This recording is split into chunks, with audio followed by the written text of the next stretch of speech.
Hello my dear student, मैं मनोज शर्मा आपके अपने YouTube channel maths planet institute पर आपका हार्दिक स्वागत करता हूं। लास्ट लेक्चर में हमने कुछ क्वेश्चन कर रहे थे, तो हम आधे ही क्वेश्चन कर पाए। अब आज के लेक्चर में हम जो बाकी बचे हुए क्वेश्चन हैं उनको अपन कंप्लीट करते हैं। तो देखो, पहला क्वेश्चन क्या लिखा हुआ है कि निम्न में से कौन सा समुच्चय a minus B union b minus A के बराबर है। निम्न में से कौन सा समुच्चय है वो a minus B union b minus A के बराबर है। तो आपको ये चार ऑप्शन दे रखे हैं, a union b union a minus B, A union B union A intersection B, और सी ऑप्शन दे रखा है ए यूनियन बी में से ए इंटरसेक्शन बी के बराबर, और डी आपको दे रखा है A minus B intersection B minus A के बराबर। तो देखो, अपन इस क्वेश्चन को सोल्व करते हैं। अब इस क्वेश्चन को भी सोल्व करने के दो तरीके हैं आपके पास। एक तो आप वेन डायग्राम से देख सकते हो, और एक आप इसको क्या देख सकते हो, एग्जाम्पल लेकर देख सकते हो। देखो, मैं आपको दोनों ही तरीके बता देता हूँ। अब ये जो छोटे छोटे क्वेश्चन आते हैं ना, जैसे मान लो आपको ऐसा लगे कि भाई हाँ छोटे क्वेश्चन है, तब तो आप उसको क्या कर लिया करो, वेन डायग्राम से कर लो। और जिसको वेन डायग्राम से नहीं समझ में आता है वो एग्जाम्पल लेकर कर लिया करो, क्योंकि अब ऑप्शन इसमें बड़े बड़े हैं। तो बड़े ऑप्शन है ना, जब आप इनको सोल्व करोगे तो 5 मिनट लग जाएगा यदि एग्जाम्पल से सोल्व करोगे। और वेन डायग्राम से देखो आप कितना जल्दी सोल्व कर लोगे। तो देखो, ये अपन ए सेट बना लेते हैं, और ये अपना हो गया बी सेट। ठीक है, ये अपना ए सेट हो गया, और ये हो गया अपने पास बी सेट। ठीक है, अब आपको देखो क्या बोला हुआ है, A minus B. A minus B कौन सा होता है, ए माइनस बी ये वाला पोर्शन होता है, बताया था ना। इसको अपन ए इंटरसेक्शन बी का डैश भी बोलते हैं। इनको वापस वापस रिवाइज करोगे ना, तब जाके आपकी चीजें क्लियर होने लग जाएगी। ये अपना पार्ट हो जाएगा A minus B, A intersection B का डैश भी इसको कहते हैं। ये आपका हो गया ए माइनस बी, इसको क्या कहेंगे, ए माइनस बी। ठीक है, फिर दूसरा वाला पोर्शन आपको बोला है कि यूनियन लेना है, फिर बी माइनस ए। अब देखो, आप बी माइनस ए वाला पोर्शन देखो क्या है, ये आपका बी माइनस ए है।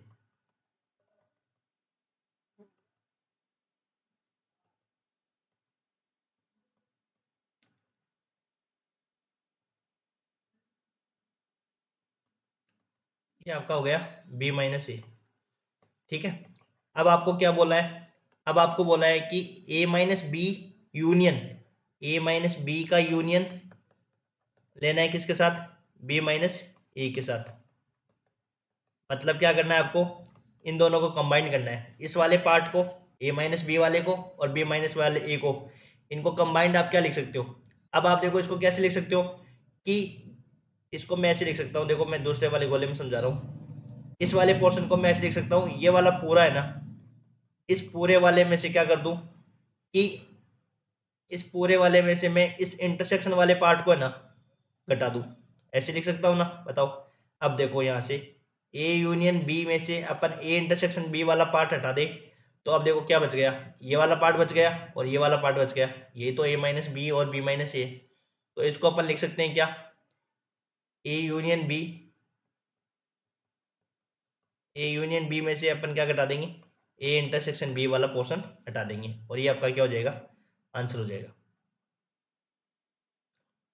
अगेन समझ में, देखो ए माइनस बी वाले पोर्शन को अपन ने लिख लिया था, बी माइनस ए वाले पोर्शन को लिख लिया था।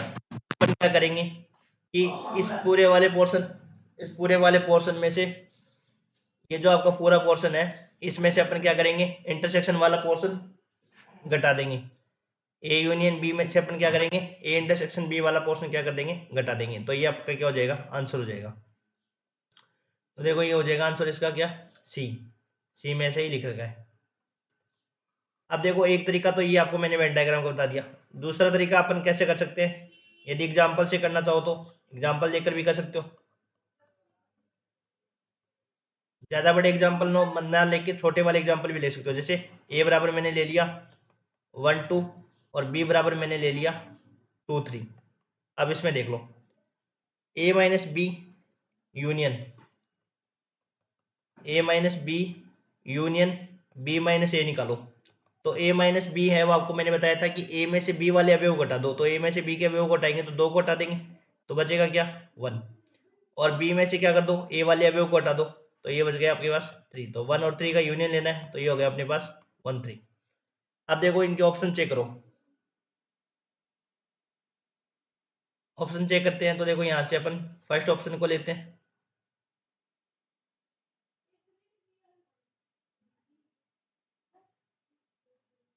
ऑप्शन से चेक करते हैं। देखो ऑप्शन फर्स्ट को लेते हैं। ऑप्शन ए को लेंगे तो ये लिखा हुआ है A union B, A union B, union लेना है आपको ए माइनस बी का। तो यहाँ से आप ए यूनियन बी भी निकाल लो भैया, ए यूनियन बी की भी जरूरत पड़ेगी तो 1 2 3 ये हो जाएगा। और ए इंटरसेक्शन बी की भी जरूरत पड़ेगी तो ए इंटरसेक्शन बी क्या हो जाएगा अपने पास 2। तो देखो ए को सोल्व करते हैं। ए को सोल्व करेंगे तो क्या मिलेगा, ए यूनियन बी, ए का यूनियन बी के साथ तो 1 2 3 और यूनियन लेना है A minus B. A minus B अपने पास क्या था 1 आया था, तो इसको सोल्व किया तो अपने पास क्या आया, यूनियन लेना है तो 1 2 3 के बराबर। परंतु आना किसके बराबर चाहिए था, 1 3 के बराबर। ये लाना अपने को, ये इसके इक्वल नहीं आया ना, 1 3 के इक्वल नहीं आया। अब देखो इसी प्रकार अपन बी ऑप्शन चेक करेंगे तो बी ऑप्शन को मैं डायरेक्ट लिखता हूँ। देखो ए यूनियन बी दे रखा है तो ए यूनियन बी अपने पास क्या है 1 2 3 और यूनियन लेना है इंटरसेक्शन के साथ। इंटरसेक्शन में क्या अपने पास 2, तो देखो क्या आ जाएगा और फिर यूनियन लेना है तो ये भी 1 2 3 के बराबर आ गया। सी ऑप्शन चेक करते हैं तो सी ऑप्शन में क्या क्या रखा है A union B. A union B क्या 1 2 3 और उसमें से क्या घटाना है, इंटरसेक्शन वाला पार्ट हटा दो, 2 को हटा दिया तो 2 को हटाने पर क्या मिल गया अपने पास 1 और 3, या ए में से बी वाले अवयव को हटा दो। डी ऑप्शन को चेक करें तो क्या हो जाएगा, D option A minus B. A minus B अपने पास क्या आया था 1 और इंटरसेक्शन लेना है बी माइनस ए वाले अवयव को, तो इन दोनों का इंटरसेक्शन तो किसके बराबर आ जाएगा 5 के बराबर। तो इसमें से वैसे भी आपको दिख रहा है कि सी ऑप्शन करेक्ट हो जाएगा। वेन डायग्राम से भी बता दिया, एग्जाम्पल लेकर भी मैंने आपको बता दिया। ठीक है, तो इस क्वेश्चन को अपन ऐसे करेंगे। अब देखो सी वाला, अब आगे वाला क्वेश्चन करते हैं। अब देखो ये जो क्वेश्चन दे रखा है आपको क्वेश्चन संख्या सेकंड, ये वाला क्वेश्चन, इस टाइप के क्वेश्चन आपके 2 से 3 क्वेश्चन आपके हैं। एक ऐसा श्रेणी में और एक दो बुक्स और से मैंने कवर किया है, तो ये आपके 2 3 क्वेश्चन है ना वो इसी में है। ठीक है, तो इन क्वेश्चनों को अपने एक साथ सोल्व करेंगे। अब इस क्वेश्चन का मतलब क्या है, इसको पहले तो आपको समझना पड़ेगा, फिर उसके बाद में ये आराम से सोल्व हो जाएगा। 2 3 क्वेश्चन है वो इसी टाइप के हैं और उन दोनों तीनों क्वेश्चन को अपन एक साथ ही करेंगे 1 बाय 1। अब देखो इसमें देखो सबसे पहले तो क्या एन ए दे रखा है आपको, कैसे डिफाइन कर रखा है एन ए, एन ए कैसे डिफाइन कर रखा है, इसमें अवयव जो होंगे वो किस प्रकार के अवयव होंगे, ए एन टाइप के अवयव होंगे। किस टाइप के अवयव होंगे, ए एन टाइप के अवयव होंगे। और एन अपन का कहाँ से बिलोंग करेगा, नेचुरल नंबर से बिलोंग करेगा। इसमें ये होता है कि यदि अपन n5 लिखते हैं, यहाँ पे अपन यहाँ पे क्या लिखते हैं n5 लिखते हैं, तो इसमें किस प्रकार के अवयव होंगे 5n टाइप के अवयव होंगे। और n कहाँ से बिलोंग करेंगे, n से बिलोंग करेगा। 5n का मतलब क्या है, 5 के मल्टीपल लेना है अपने को। 5n का मतलब क्या होता है, 5 का मल्टीपल। जैसे n की वैल्यू 1 रखा तो 5 मिला, n की वैल्यू 2 रखा तो 10 मिला, और n की वैल्यू 3 रखा तो 15 20 25 20 30 ऐसे मिलेंगे। तो इसका मतलब क्या हुआ, इसका मतलब हुआ इस चीज को अपन यदि मतलब नोटेशन में लिखना चाहिए तो इसमें प्राकृतिक संख्याओं का समुच्चय आएगा। Na का मतलब क्या निकला यहाँ से कि प्राकृतिक संख्याओं का समुच्चय जो किससे विभाजित हो, a से विभाजित हो। भाई 5n वाले टाइप के अवयव होंगे ना इसमें, प्राकृतिक संख्याओं का समुच्चय जो a से विभाज्य हो, जो a से भाज्य हो। तो ये सारे क्वेश्चन मैं एक साथ कराऊंगा और उससे आपके जब दोनों क्वेश्चन अपने एक साथ कर लेंगे ना तब आपको ये समझ में आ जाएगी सारी चीजें। देखो Na का क्या है, एन टाइप के अवयव है, एन टाइप के अवयव है, ऐसी प्राकृतिक संख्या इसमें वो सारी प्राकृतिक संख्या आएंगी जो किससे विभाजित हो, a से भाज्य होगी। देखो n5 का मतलब क्या हुआ, n5 को रखेंगे तो 5n मिलेगा ना। भाई यहाँ पे क्या रखना है, a के स्थान पे क्या रखना है, ये वाला अवयव रखना है 5, तो 5n। और n कहाँ से बिलोंग करेंगे, नेचुरल नंबर से करेंगे। इसका मतलब इसमें कौन से वाले अवयव आएंगे, इसमें वो वाले सारे अवयव आएंगे जो 5 के मल्टीपल होंगे। तो 5 के मल्टीपल कैसे स्टार्ट होंगे, 5 के मल्टीपल 5 10 15 15 20 25 30 35 इस प्रकार के होंगे। ठीक है, और फिर n7 का मतलब, n7 का मतलब ये हुआ कि 7 के मल्टीपल आएंगे यहाँ पे किसके मल्टीपल आएंगे, 7 के मल्टीपल आएंगे। ठीक है, और यहाँ पे ये जो आपका संख्या होगी, ये जो n5 और n7 होगी ना, जब भी आपको इसका इंटरसेक्शन पूछेंगे तो n5 और n7 होंगे ना, ये दोनों आपकी सहभाज्य संख्या होंगी, को रिलेटिव प्राइम नंबर होगा। आपको मैंने बताया कि ताकि सहभाज्य संख्या कौन सी होती है, जिनका मैसअप क्या हो एक होता है। इसको भी लिखना चाहूँ, देखो एक क्वेश्चन को अच्छे से समझ लो, आप सारे क्वेश्चन अपने आप ही कर लोगे। तो ये क्या है, प्राकृतिक संख्या जो किससे विभाजित होगी, इसका मतलब ये हुआ प्राकृतिक संख्याओं का समुच्चय जो 3 से विभाजित होगा, जो 5 से भाज्य होगा। इसमें क्या हो जाएगा, प्राकृतिक संख्याओं का समुच्चय, मैं एक वाले में सब लिख देता हूँ, फिर आगे वाले एग्जाम्पल करेंगे उसमें इतना मैं नहीं लिखूंगा, ठीक है ना, वो समझ जाना आप। प्राकृतिक संख्याओं का समुच्चय जो किससे विभाजित होगा, 7 से भाज्य होगा। अब देखो, मैं यदि n5 वाले अवयव को लिखना चाहूं तो कैसे लिखूंगा बताओ, 5n है ना, n का मल्टीपल n के जगह एक रखते जाओ, 5 10 15 20 25 30 35 40, इस प्रकार के सारे अवयव आएंगे। अब n7 का मतलब क्या होता है, n7 का मतलब 7 14 21 28 35 42 49 56, इस प्रकार के अवयव आएंगे, ठीक है। आगे समझ में, मतलब na का मतलब क्या हुआ, an के मल्टीपल, n5 का मतलब हुआ 5n के मल्टीपल, तो 5 के जितने भी मल्टीपल आएंगे वो सारे आएंगे, और इसी प्रकार 7 के मल्टीप्लाई सारे आएंगे। अब यहाँ पे ये जो नंबर होगा, ये वाले 5 और 7 है ना, ये आपकी सहभाज्य संख्या होगी। अब देखो यहाँ समझना, अपने को लेना है n5 इंटरसेक्शन n7 लेना है,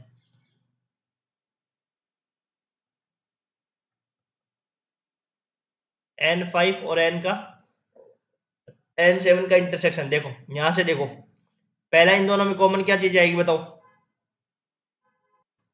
सबसे पहला कॉमन नंबर क्या आएगा, 35 आएगा। उसके बाद में कॉमन नंबर क्या आएगा बताओ, उसके बाद में यदि अपन बात करें 45 आएगा क्या, नहीं आएगा। 50 नहीं आएगा, 50 के बाद 55 भी नहीं आएगा, 60 नहीं आएगा, 65 भी नहीं आएगा, 70 आएगा बाद में। क्या आएगा भाई, 70 आएगा ना, 70 में 5 का भी डिवाइडेशन होता है और उसका 7 का भी डिवाइड, तो ये आएगा। तो अब देखो यहाँ से अपन को क्या पता चल रहा है, n5 और n7 का जब अपन ने इंटरसेक्शन लिया तो यहाँ पे देखो किसके मल्टीपल आ रहे हैं भाई। यदि इसको वापस उसी फॉर्म में लिखना चाहे तो किस प्रकार के मल्टीपल है, ये आपके है 35n का मल्टीपल है, और n कहां से बिलोंग करेंगे, नेचुरल नंबर से। अब रखो n का मान 1, 35 हो जाएगा, फिर 70 आएगा, फिर इसके 3 मल्टीपल आते रहेंगे, 35 के क्या आएंगे, मल्टीपल आते रहेंगे, तो ये किसके बराबर हो जाएगा, 35n के बराबर हो जाएगा, ठीक है। तो अब यहां से देखो, अब इस चीज का मैं आपको पूरा शॉर्ट में बताता हूँ क्या होता है। देखो na का मतलब क्या है, an के मल्टीपल आएंगे, n5 का मतलब है 5n के मल्टीपल आएंगे, n7 का मतलब 7 का मल्टीपल आएंगे, ठीक है। अब यहां से ये 5 और 7 है ना, यहाँ पे ये लिख लेना 5 और 7 है ना, ये आपके सापेक्षिक अभाज्य संख्या होगी। और मैं आपको इसका शॉर्टकट भी बताऊंगा, देखना आप सीधे आप खुद ही बता दोगे, देखते ही बता दोगे, इतना करने की जरूरत ही नहीं पड़ेगी। सापेक्षिक अभाज्य संख्या होगी इसमें, ठीक है। n5 और n7 ये दोनों ये नंबर होंगे आपके सापेक्षिक अभाज्य संख्या होगी, ठीक है। अब यहाँ से अपने को क्या करना होता है, देखो हमने क्या चीज गौर करी, एक चीज गौर करी कि यहाँ पे देखो 5 और 7 को मल्टीप्लाई करने पर यही मल्टीपल तो यहाँ पे आ रहे हैं। तो यदि 5 और 7 सापेक्षिक अभाज्य हैं तो इसका जो आंसर होता है, यदि डायरेक्ट n5 और n7 निकालना हो तो इसका आंसर जो होता है वो n35 के बराबर आएगा। कैसे, पहली बात तो ये दोनों नंबर है वो सापेक्षिक अभाज्य संख्या होगी, 5 और 7 सापेक्षिक अभाज्य संख्या होगी, और इनका जो आंसर आएगा, इंटरसेक्शन का जो आंसर आएगा वो डायरेक्ट क्या आएगा, किसके मल्टीपल आएंगे, इन दोनों संख्याओं का एलसीएम लेना है। 5 और 7 का क्या लेना है, एलसीएम लेना है, और 5 और 7 का एलसीएम कितना आ जाएगा, 35। तो ये आपका डायरेक्ट किसके बराबर आ जाएगा, n35 के बराबर। यदि यहाँ पे ऐसा होता n3 और n4 का, 3 और 4 दोनों सापेक्षिक अभाज्य संख्या है, तो ये किसके बराबर आता, n12 के बराबर आता। ऐसे क्वेश्चन देखेंगे, एक दो और देखेंगे अपन, उससे अपन का और कॉन्सेप्ट क्लियर हो जाएगा। तो यहाँ से अपन ने देखा कि na का मतलब क्या होता है, an के मल्टीपल, n5 का मतलब 5 के मल्टीपल, और n7 का मतलब जो 7 के मल्टीपल। तो जब हमने दोनों का इंटरसेक्शन निकाला तो वो किसका मल्टीपल आया, 35 का मल्टीपल आया, ठीक है। ये दोनों 5 और 7 दोनों सापेक्षिक अभाज्य संख्या होगी, और इसका आंसर हमेशा क्या होगा कि एलसीएम किसके बराबर होता है। यदि अपन इसका आगे देखेंगे, इन दोनों का यदि अपन आंसर देखें तो एलसीएम किसके होता है, एलसीएम ऑफ ए और बी। जैसे मान लो यहाँ पे यदि अपन ए और बी मानते हैं ना, तो एलसीएम ऑफ ए बी आ जाएगा, तो LCM of A B, LCM of 5 और 7 का कितना आ जाएगा, 35 हो जाएगा, ठीक है। देखो अब ये क्वेश्चन आपको समझ में आ गया होगा, अब और क्वेश्चन करते हैं इसके आगे। पहले अपन ये क्वेश्चन ना करके अपन देखो इनसे रिलेटेड इक्वेशन करते हैं। देखो जैसे इक्वेशन दे रखा है आपको, अब देखो इसमें मैं आपको इतनी चीजें नहीं लिखूंगा, आप इसको समझा दूंगा डायरेक्टली। अब देखो चाहे ए एन लिखो चाहे एन ए लिखो, आपको इसमें किस प्रकार के अवयव होंगे, ए एन में किस प्रकार डिफाइन कर रखा है कि ए एक्स टाइप के अवयव होंगे। यदि मैं थ्री एन को मैं यदि डिफाइन करूं तो कैसे डिफाइन कर सकूंगा बताओ, थ्री एक्स टाइप के अवयव होंगे, एक्स बिलोंग्स टू एन। वो एक ही बात है, एन लिख दो चाहे एक्स लिख दो, उससे कोई फर्क नहीं पड़ेगा, एन लिख दो चाहे एक्स लिख दो। तो इसमें किस प्रकार के अवयव आएंगे, थ्री के मल्टीपल आएंगे, 3 6 9 12 15।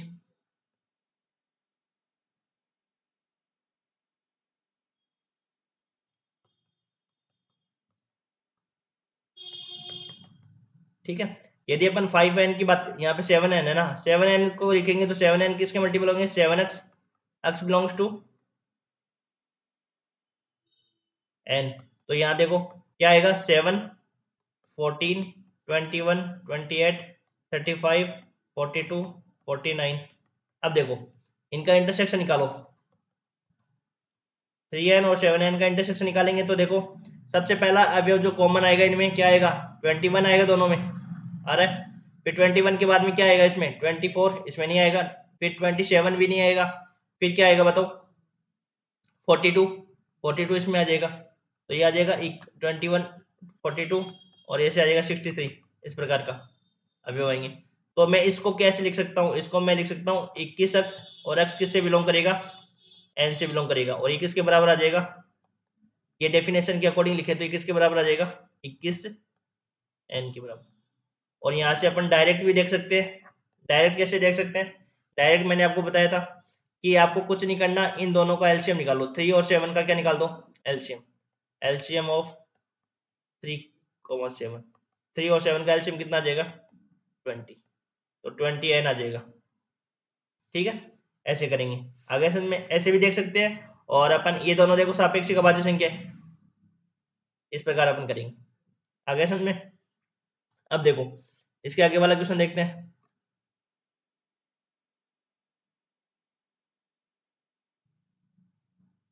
इन क्वेश्चनों को एक साथ ही कर लेते हैं हम, है ना। देखो इसको कैसे करोगे, ये वापस आ गया एनी टाइप के अवयव है।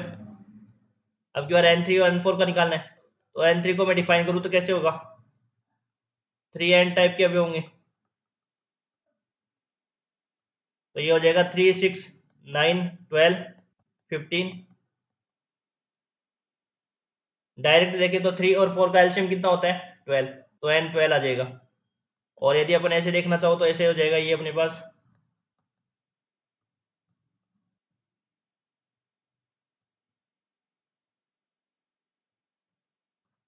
4 8 12 16 20।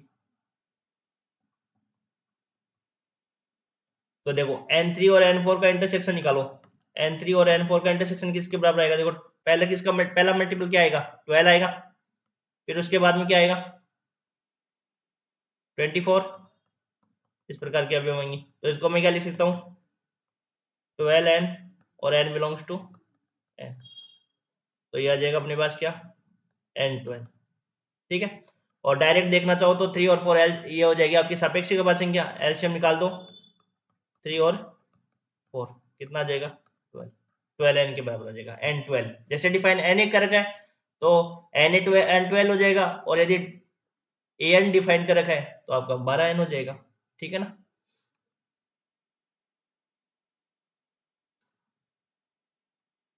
अब ये देखो इसका कॉन्सेप्ट, पूरा कॉन्सेप्ट है ना इस क्वेश्चन में आ गया, ये पूरा कॉन्सेप्ट। अब ये कैसे डिफाइन कर रखा है ये समझो, देखो इसको कैसे सोल्व करोगे।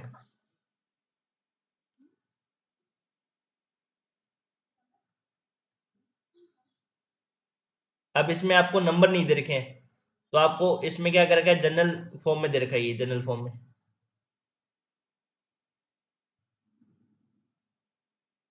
देखो कुछ नहीं करना, ये भी आराम से हो जाएगा। एन में किस प्रकार के अवयव होंगे, ए एक्स टाइप के अवयव होंगे, और एक्स बिलोंग्स टू एन। और एन बी में किस प्रकार के अवयव हो जाएंगे, बी एक्स टाइप के अवयव हो जाएंगे। और एन सी में किस प्रकार के अवयव हो जाएंगे, सी एक्स टाइप के अवयव हो जाएंगे, सी एक्स टाइप के अवयव हो जाएंगे। अब यदि देखो n B intersection N C का मतलब क्या होता है, N B intersection N C, इसका मतलब ये होता है कि प्राकृतिक संख्याओं का समुच्चय जो बी और सी दोनों से विभाजित हो। अपन ने देखा कि तो ऐसे जो इंटरसेक्शन वाला पार्ट देखा था ऊपर वाले क्वेश्चंस में,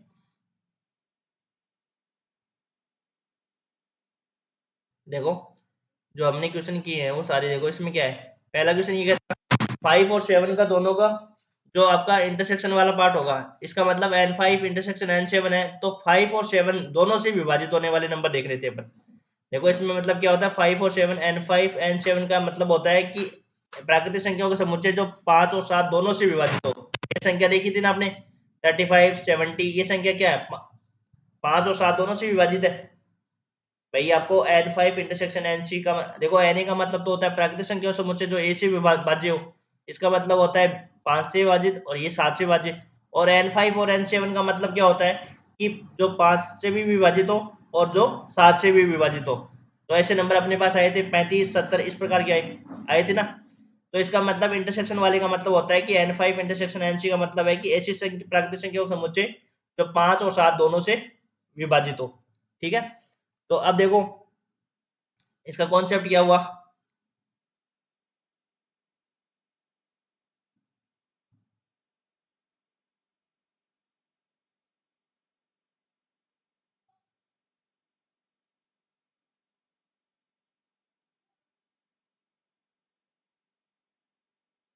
अब देखो ये संख्या है ना, अब इसका मतलब क्या हुआ, n B intersection N C का मतलब हुआ, यदि मैं आप लिख देता हूं ताकि आपको वापस रिवाइज करो तो आपको समझ में आ जाए, प्राकृतिक संख्याओं का समुच्चय जो बी और सी से दोनों से विभाजित हो।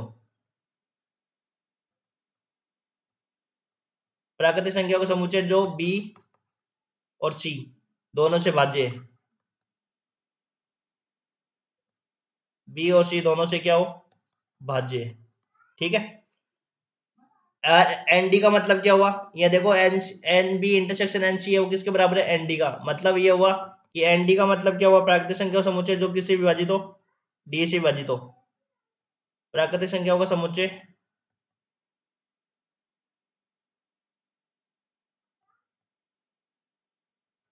जो डी से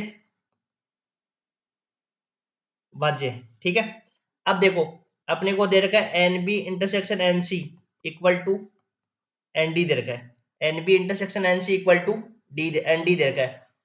अब यहाँ पे समझना, देखो बी मैंने बताया था कि ये जो बी और सी है ना, ये दोनों क्या होती है, बी और सी दोनों क्या है, सापेक्षिक अभाज्य संख्या होती है। बी तथा सी सापेक्षिक अभाज्य संख्या है, सापेक्षिक अभाज्य संख्या। और आपको ये बताना है कि n B intersection N C है वो एन डी के बराबर है, और बी और सी आपको दे रखा है कि सापेक्षिक अभाज्य है, तो आपको इनमें से कौन सा कथन है वो सत्य होगा। तो आप बताओ कि जब भी मैं n B intersection N C निकालता हूं तो वो किसके बराबर आता है, एलसीएम ऑफ बी और सी है, यही आता है एलसीएम ऑफ बी और सी। और यहाँ पे तो क्या आंसर आ जाएगा, देखो यहाँ से एन डी का तो क्या हो जाएगा डी, और एलसीएम किसका आ जाएगा, एलसीएम ऑफ बी कॉमा सी। तो बी और सी का एलसीएम कितना आ जाएगा अपने पास, डी इक्वल टू आ जाएगा बी और सी का एलसीएम बी सी आ जाएगा। कैसे, क्योंकि दोनों सापेक्षिक अभाज्य संख्या है तो दोनों का मल्टीपल ही तो आता है। जैसे 3 और 4 का किया था हमने तो 12 आ गया था, 5 और 7 का किया तो 35 आ गया, तो डी इक्वल टू क्या आ गया यहाँ से 20 आ जाएगा। ये अच्छा क्वेश्चन था, इस पे बेस्ट मैंने आपको 2-3 क्वेश्चन आपको न्यूमेरिकल नंबर लेकर भी बता दिया, और आपका जो जनरलाइजेशन फॉर्म भी आपको मैंने बता दिया। अब आपको एक बार जब दोबारा पढ़ोगे ना तब आपको इतना करने की जरूरत नहीं है, यहाँ से देखोगे, देखो इस कंडीशन से क्या हो जाएगा, यहाँ से हो जाएगा बी और सी का क्या देना है आपको, एलसीएम लेना है, तो बी और सी का एलसीएम क्या हो जाएगा, डी बराबर। ठीक है, अब देखो आगे बढ़ते हैं।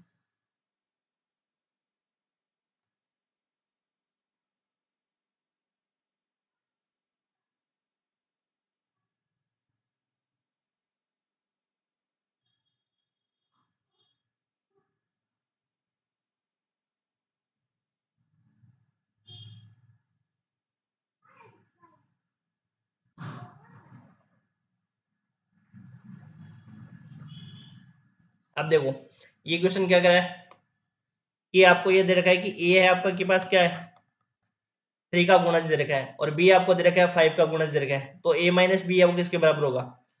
तो आपको पता है कि ए माइनस बी है वो किसके बराबर होता है, ए इंटरसेक्शन बी डैश के बराबर होता है ना। और यदि अपन बी माइनस ए की बात करें तो यहाँ से क्या होता है, बी इंटरसेक्शन ए डैश के बराबर होता है। तो आपको कुछ नहीं करना था, ए माइनस बी बराबर बताना था, तो इनको सोल्व करने की जरूरत नहीं थी। तो आप जानते हो कि ए माइनस बी है वो किसके बराबर आता है, ए इंटरसेक्शन बी डैश के बराबर आता है। तो ये आपका आंसर हो जाएगा। बस इतना ही सही करना था आपने आपको, इसमें इसमें आपको सोल्व करने की जरूरत नहीं थी, क्योंकि आपको ये पूछा है कि ए माइनस बी है वो किसके बराबर होगा, ए इंटरसेक्शन बी के डैश के बराबर होगा। तो आपको ये ध्यान रखना पड़ेगा। अब देखो,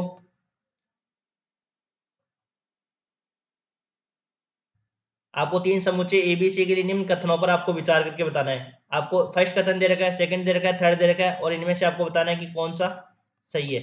तो आपको कुछ नहीं करना, वही एग्जाम्पल सेट करो। तो ए बराबर मैंने ले लिया 1 2 3, और बी बराबर मैंने ले लिया 2 3 4। ठीक है। अब आपको देखो इसमें क्या क्या चाहिए, वो सारी चीजें, सी भी चाहिए होता है, तो सी भी अपने को लिख लेते हैं साथ में, 3 4 और 5। ठीक है। ए बराबर हमने क्या ले लिया 1 2 3, और बी बराबर ले लिया 2 3 4, और सी बराबर मैंने क्या ले लिया 3 4 5 ले लिया। अब यहाँ पे आपको पूछा है कि निम्न तीन समुच्चय दे रखे हैं और तीनों में आपको कथन करके आपको विचार करके बताना है कि इनमें से आपको कौन सा कथन है वो आपका करेक्ट होगा। तो सबसे इसमें बेस्ट यही है कि आपको एग्जाम्पल लेकर ही देखना चाहिए, कि एग्जाम्पल लेकर आप आराम से इसमें सारी चीजें बता सकते हो। अब देखो मैं फर्स्ट को प्रूव करता हूँ। फर्स्ट में क्या करेंगे, ऑप्शन ए को देखते हैं, सॉरी ऑप्शन ए को नहीं, फर्स्ट स्टेटमेंट को देखते हैं। ए माइनस बी है, वो ए माइनस बी निकालो पहले। ए माइनस बी किसके बराबर आएगा बताओ, ए में से बी वाले अवयव घटा दो तो 1 बच गया। फिर ये तो आ गया अपना लेफ्ट साइड। अब राइट साइड में अपन A minus B, A intersection B देखना अपने को।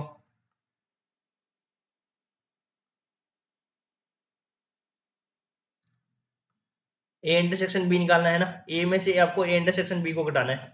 तो ए वाला देखो 1 2 3, इसमें से इंटरसेक्शन वाले अवयव घटा दो। आपने इंटरसेक्शन निकाला नहीं, तो देखो इसमें इंटरसेक्शन डायरेक्ट निकालो, ये तो छोटे छोटे ही है, डायरेक्ट निकालो। ए इंटरसेक्शन बी किसके बराबर आ जाएगा बताओ, 2 और 3। तो ए में से बी वाले अवयव घटा दो, तो ए में से बी वाले अवयव घटाओ तो अपने 1 आ गया, लेफ्ट साइड में भी 1 और राइट साइड में 1। तो ये अपना स्टेटमेंट क्या है, करेक्ट है। ठीक है। यदि अपन बात करें बी की, सेकंड वाले ऑप्शन की, तो सेकंड ऑप्शन में क्या है, ए है अपने पास, तो ए तो अपने पास क्या गया 1 2 3, तो लेफ्ट साइड में तो अपने पास क्या गया ये। अब राइट साइड की बात करें तो A intersection B union A minus B. तो देखो ए इंटरसेक्शन बी निकालो सबसे पहले। ए इंटरसेक्शन बी में आपको पता है कि क्या कॉमन है, 2 और 3, यूनियन ए में से बी हटा दो, ए में से बी वाले अवयव हटाएंगे तो 1, और 1 2 3 का यूनियन लेंगे तो ये आ जाएगा 1 2 3। तो ये बताओ ए के सेट के बराबर है, तो ये वाला स्टेटमेंट भी सही है आपका। अब यदि अपन बात करें, आपको देखो इसमें जो भी क्वेश्चन मैं यहाँ पे करवा रहा हूँ ना, अब यहाँ पे मैंने आगे कुछ नहीं लिख रखा कि भाई ये कौन सी एग्जाम में आया हुआ है, तो वो सारे क्वेश्चन अपने कॉम्पिटेटिव एग्जाम्स के क्वेश्चन करवा रहा हूँ। कोई किसी में एनडीए में आ रखा है, कोई आपके जहाँ जहाँ 11 12 का सिलेबस लगता है वो सारे उन्हीं के कंपटीशन के क्वेश्चन है ना। तो थर्ड वाला देखो, थर्ड वाले की बात करें तो ए में से बी यूनियन सी घटाना है। तो ए में से 1 2 3, और उसमें से बी यूनियन सी करो। बी यूनियन सी करेंगे तो 2 3 4 और 5, तो इनमें से इनके अवयव हटा दो, 2 3 हटा दो, तो क्या बच गया अपने पास 1 बच गया।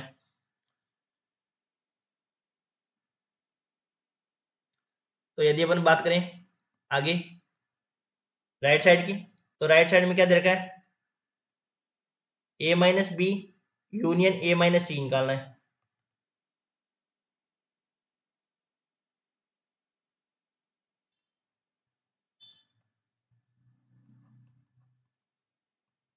ए में से बी घटाओ, देखो ए में से बी घटाएंगे तो क्या हो जाएगा 1 2 3, और उसमें से क्या घटाना है 2 3 4 को घटाना है। तो ए वाले में से क्या घटा दो, बी वाले अवयव घटा दो। ए माइनस सी है तो ए में से बी वाले अवयव घटा दो, तो ये बच गया 1 2, तो ये आना चाहिए 1 2 के। और आपके ऊपर किस में आ रखा है 1 2 के, तो ये आपका स्टेटमेंट क्या हो गया। अब देख लो 1 और 2 जिसमें सही है, तो डी ऑप्शन आपका क्या हो जाएगा। वैसे भी देखा जाए तो ये डी मॉर्गन लॉ है, मैं आगे कराऊंगा आपको डी मॉर्गन लॉ। तो ये डी मॉर्गन लॉ का पार्ट है। ये डी मॉर्गन में क्या होता है, A minus B union C है वो किसके बराबर होता है, ये यदि ऐसे होता ना कि A minus B union C equal to होता है A minus B intersection A minus C, ये आपका करेक्ट स्टेटमेंट है इसका। ये मत देखना क्या मैंने इसमें करा है, तो इसमें देखो ये करेक्ट स्टेटमेंट है ना, ये स्टेटमेंट आपका क्या होता है, करेक्ट है। ये आपका डी मॉर्गन लॉ कहलाता है, करेक्ट स्टेटमेंट। एग्जाम्पल सिर्फ देख सकते हो, यदि इन दोनों में इंटरसेक्शन लेते हैं तो, सॉरी इन दोनों में इंटरसेक्शन लेंगे तो 1 के बराबर आएगा, इसमें नहीं, इसमें देखो, ठीक है ना। तो ये आपका डी मॉर्गन लॉ होता है, यदि यहाँ पे a minus B union C है वो किसके बराबर होता है, a माइनस बी इंटरसेक्शन हो जाता है। यूनियन यहाँ पे यदि यूनियन होता है तो इंटरसेक्शन हो जाता है, और इंटरसेक्शन होता है ना तो यूनियन हो जाता है, तब ये स्टेटमेंट आपका करेक्ट होता है। ठीक है, तो ये स्टेटमेंट आपका करेक्ट है, ना कि ये वाला करेक्ट है, तो ये आपका गलत हो जाएगा। और ये तो ये हो गया आपका क्वेश्चन। अब देखो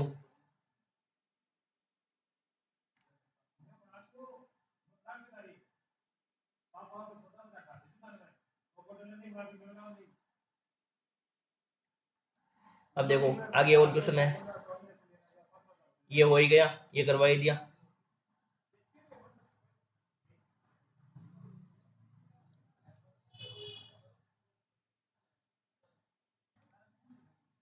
सारे हो गए क्या,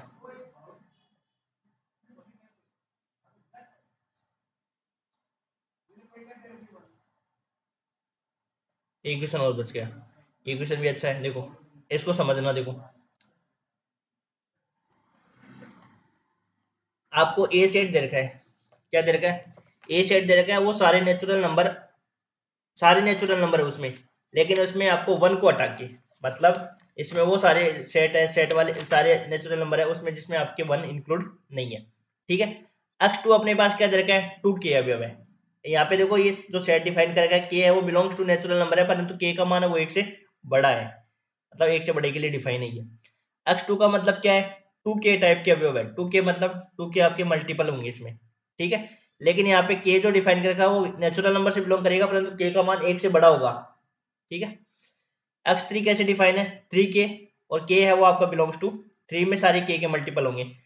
xj कैसे डिफाइन है कि j कोमा k टाइप के अवयव तो है उसमें, लेकिन k है जो वो किसे बिलोंग कर रहा है, a से बिलोंग कर रहा है, तो ये जो k है ना, ये वाला k वो किसे बिलोंग कर रहा है, a, और a कैसे डिफाइन है आपके पास, उसमें वो सारे नेचुरल नंबर आएंगे परंतु उस अवयव को छोड़कर, मतलब यहाँ पे देखो यदि अपन 1 से 1 के लिए डिफाइन करेंगे ना जितने भी, जैसे मान लो मैं x2 डिफाइन करूं, देखो यहाँ से समझो कि x2 डिफाइन करूंगा तो x2 में कैसे अवयव आएंगे अपने पास, 2 के अवयव टाइप के आएंगे, मतलब 2 4 6 इस प्रकार के आएंगे।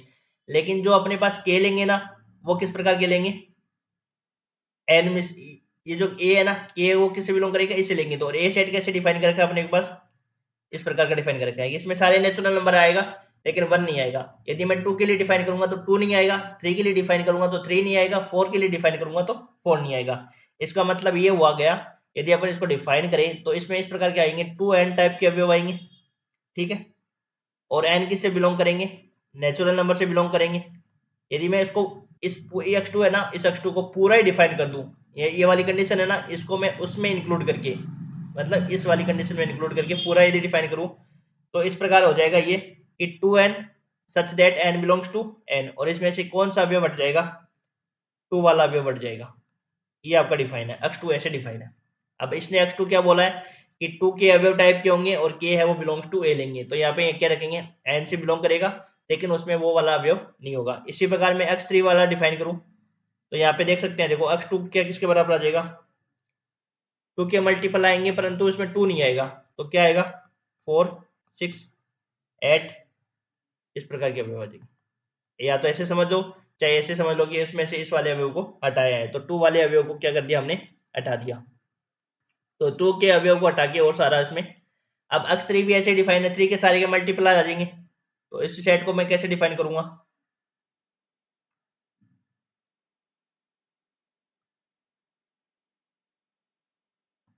x3 कैसे डिफाइन करूंगा, 3n, n belongs to n, और इसमें से क्या हटाना है मेरे को, 3 हटा देंगे,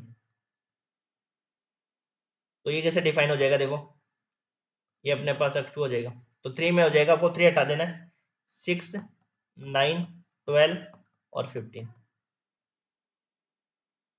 अब x4 निकालो, x4 में किस प्रकार के अवयव होंगे बताओ, x4 में आपके 4n टाइप के अवयव होंगे, n बिलोंग्स टू n, और इसमें से क्या हटा देंगे, 4 को हटा देंगे। तो ये हो जाएगा आपके पास 4 हटा दो, तो ये हो जाएगा अपने पास क्या, 4 के बाद में 8 आता है ना, तो 8 से स्टार्ट कर दो, 8 12 16 20 ऐसे आ जाएगा। तो ये आपका हो गया x4, ये हो गया आपके पास x3।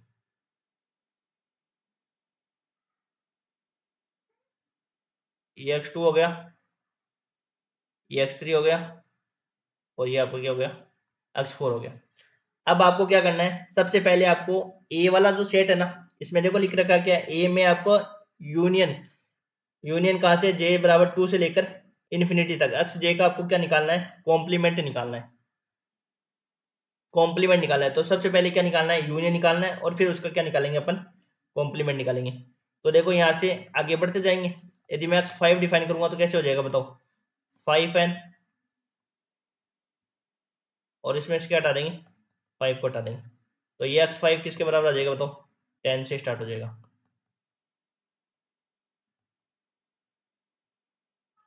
अब देखो यूनियन ले लो, यूनियन ले लो किसका, j बराबर 2 से लेकर इन्फिनिटी तक, और ये हो जाएगा अपने पास एक्स जे, कैपिटल लिख देते हैं एक्स जे है ना, एक्स जे का मल्टीपल। अब देखो इसको एक्सपेंशन करेंगे तो ये हो जाएगा, कहाँ से स्टार्ट होगा, 2 से स्टार्ट होगा, x2 आ जाएगा, x3 आ जाएगा, यूनियन लेना पड़ेगा ना, प्लस नहीं आएगा इसमें, x2 union x3 union x4 union x5, ऐसे सो ऑन चलता रहेगा। ठीक है, इन सारी अवयवों को क्या कर दो, इंक्लूड कर दो, तो देखो 4 आ जाएगा, 6 आ जाएगा, 8 आ जाएगा, 9 आ जाएगा, 10 आ जाएगा, भाई 5 का मल्टीप्लाई करना उसमें 10 भी आएगा, 12 भी आएगा, 14 भी आएगा, और 15 भी आएगा, 16 भी आएगा। इनको सबको क्या कर दिया इसने, इन यूनियन निकाल दिया। अब ये तो अपना निकल गया यूनियन, लेकिन इसने पूछा क्या है, कॉम्प्लीमेंट पूछा है। इसने क्या पूछा है, कॉम्प्लीमेंट पूछा है। पूरक बताओ, तो पूरक कैसे निकालते हैं अपन, जो आपका यूनिवर्सल सेट होता है उस यूनिवर्सल सेट में से क्या घटा दो, इस वाले सेट को घटा दो। तो मैं यहाँ से आपको क्या निकालता हूँ, पूरक निकालता हूँ।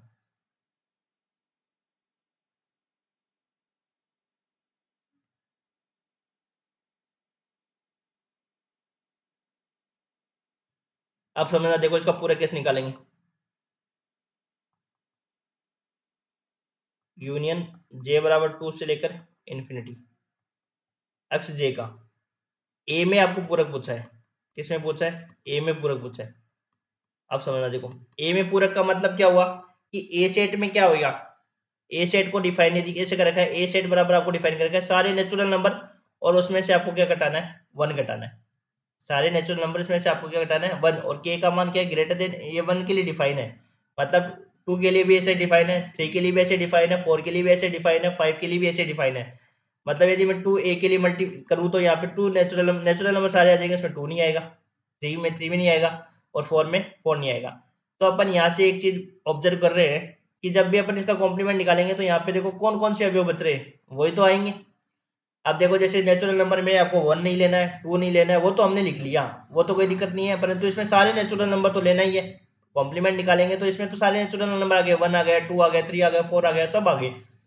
लेकिन वो वाले अवयव हटाने हैं अपने को, कॉम्प्लीमेंट में क्या करते हैं, यूनियन वाले अवयव हटा देते हैं ना कॉम्प्लीमेंट में। अब देखो 1 1 को इंक्लूड नहीं करना है, एक से ग्रेटर देन के लिए डिफाइन किया गया है, तो एक को शामिल नहीं करेंगे। अब बताओ इसके लिए क्या क्या होएगा, इसमें देखें तो यहाँ से देखो 2 आ जाएगा, आएगा ना, पूरक निकाल रहे हैं अपन, देखो यहाँ से पूरक निकालते हैं, ऐसे ही तो करते हैं अपन। जैसे मान लो ए सेट अपने पास 1 2 3 है, और यूनियन अपने पास मान लो 1 2 3 है, 1 2 3 4 है, तो अपन कॉम्प्लीमेंट कैसे निकालते हैं, ए का कॉम्प्लीमेंट, मतलब इस सेट का कॉम्प्लीमेंट निकालना है, और किसके लिए, यूनियन के लिए, क्योंकि यहाँ पे यूनियन डिफाइन कर रखा है, लेकिन यहाँ पे ए वाला सेट है वो यूनियन के रूप में डिफाइन कर रखा है। तो इससे अपन कैसे निकालते थे, यूनियन में से उस वाले सेट को घटा देते थे, यही तो होता है। तो तभी तो अपने पास क्या आता था, कॉम्प्लीमेंट आता था। तो 1 2 3 4 में से क्या घटा देते थे अपन, 1 2 3 घटा देते, तो ए का कॉम्प्लीमेंट क्या हो जाता था अपने पास, 4 आ जाता। ऐसे ही तो होता है। अब इसका आपको ए में कॉम्प्लीमेंट निकालना है, तो इस वाले सेट में से ए वाले अवयव को घटा देना है, ए वाले अवयव को घटा देना है। तो इस वाले सेट में से ए वाले अवयव घटाएंगे तो अपने पास क्या बचेंगे, ये तो बचेंगे, 2 बचेगा, 3 बचेगा, 5 बचेगा, 7 बचेगा, 11 बचेगा। भाई देख लो यहाँ पे, देखो यहाँ पे 2 3 नहीं है, 5 नहीं है, मतलब ये सोच लो कि आप इसमें से वो वाले अवयव बता दो जो इसमें नहीं है। तो कौन कौन से नहीं है, 2 नहीं है, 3 नहीं है, 5 नहीं है, 7 नहीं है, 11 नहीं है, और 13 17 19 ये नहीं है ना सारे अवयव। भाई ऐसे तो देख रहे हैं अपन, ये वाले तो अवयव बताते हैं अपन। भाई ए वाले सेट में क्या करते हैं, ये तो देखते हैं कि ये तीनों अवयव बता दो, बच गया 4, ये तो होता है कॉम्प्लीमेंट। तो इसी प्रकार इसमें, तो ये वाले अवयव है ना, उसमें से जो बच गए वो अवयव हटा दो। तो कौन से अवयव बच गए अपने पास, ये वाले अवयव बच गए, 17 19 ये बच गए। अब बताओ ये संख्या कौन सी है, ये आपका भाज्य संख्याओं का समुच्चय है, तो यही आपका आंसर हो गया। बस इसको थोड़ा बड़ा बनाया हुआ है, और वैसे ही सोल्व करना है जैसे अपन नॉर्मल तरीके से सोल्व करते हैं ना, वैसे ही है इसका सॉल्यूशन। ये कोई नहीं है कि ये कोई अलग से, आपको देखने में ये क्वेश्चन जरूर बड़ा लग रहा होगा। तो ये आपका हो गया अभाज्य संख्याओं का।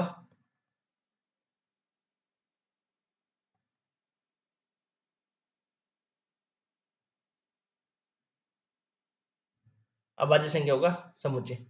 तो ये हो गया अपना आंसर। अपना आंसर क्या दे रखा है इसमें,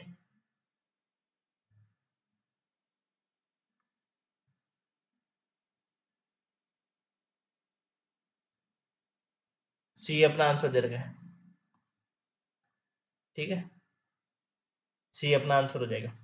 अब अगले वाले जो लेक्चर में हम क्या करने वाले हैं, डी मॉर्गन नियम करेंगे, कुछ नियम करेंगे, और उनसे रिलेटेड जितने भी अभी तक एग्जाम में क्वेश्चन पूछे हैं वो सारे अपन अगले लेक्चर में करेंगे, ठीक है। और जिनको अभी जिन्होंने चैनल को सब्सक्राइब नहीं किया वो चैनल को सब्सक्राइब करें। और इसमें अपन एमआरएस का सिलेबस और 11 12 का पूरा सिलेबस अपन इस चैनल पर करेंगे, ठीक है। तो चैनल को सब्सक्राइब करें, लाइक करें, शेयर करें। Thank you.